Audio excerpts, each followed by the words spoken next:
Here are our top stories. Attention seniors. All seniors enrolled in the Senior Project are required to attend the third mandatory meeting this Tuesday, March 4th at 2:15 in the auditorium. Reach out to Ms. Donahue or Mr. Rice if you have any questions. Next up, need help paying for college? Local scholarships are available for seniors through the annual Local Scholarship Package, which includes a listing of scholarships and how to apply. Applications are available through Google Classroom and the FHS newsletter. You have until March 9th at 9 p.m. to apply. Now in sports.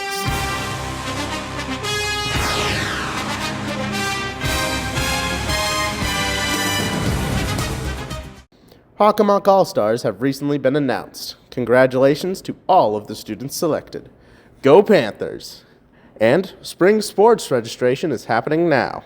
You can sign up on Family ID until March 12th. Tryouts and practices start on Monday, March 17th. Finally, if you're planning to join the softball team, there will be an informational meeting for girls softball next Thursday, March 6th in room 120 at 3 p.m. Today marks the end of Black History Month. Thanks to the World of Difference Club for sharing this video. Hey everybody! February is Black History Month, so Diversity Awareness Club and A World of Difference are collaborating to highlight some individuals from American history. To begin, we have Onesimus. Onesimus, an enslaved person originally from West Africa, was pivotal in slowing smallpox outbreaks in Boston during the 18th century. He introduced the concept of inoculation, a type of proto-vaccination in 1716 to his enslaver. This knowledge saved many people during the 1721 outbreak. His contributions to medicine helped mitigate future epidemics and inspired the creation of the first smallpox vaccine over 75 years later. Next up is Ida B. Wells. Wells was a powerful voice for justice and equality. She co-founded the NAACP and worked for the rights of Black Americans and women. Wells wasn't afraid to speak out, even when it was dangerous. She authored A Red Record, a book that provided the history and data of lynching of African American men in the United States. Additionally, she sued a railroad line for forcing her to move to a colored-only car, and won the case. Her work laid the foundation for future civil rights movements. Bessie Coleman was born during the Jim Crow era, a time where laws mandated racial segregation to all public facilities. She was the first Black female pilot in the United States. She learned to fly planes in France because of discrimination domestically and then brought over her knowledge to the U.S. to become a stunt pilot.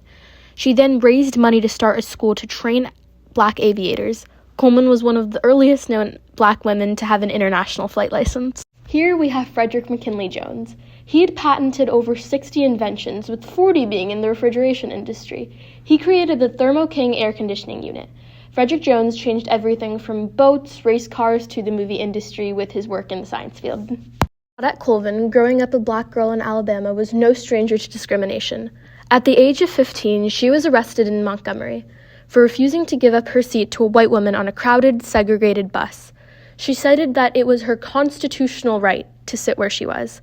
This event occurred 9 months before Rosa Parks did the same thing by refusing to give up her seat.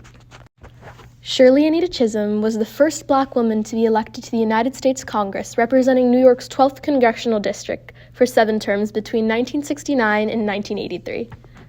Chisholm was the first Black candidate for a majority party nomination for President of the United States.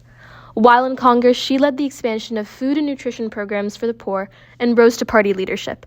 In 2015, Chisholm was awarded the Presidential Medal of Freedom. Katherine Johnson was a mathematician and NASA scientist known for her critical calculations for U.S. space missions. Katherine worked on Apollo 11's trajectory for the first moon landing and assisted in safe return strategies for Apollo 13.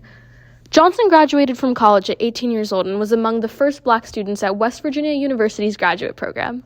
She was later recognized with the Presidential Medal of Freedom and was the subject of the book and movie Hidden Figures. That's all the news we have for this week. So have a great weekend, Franklin High.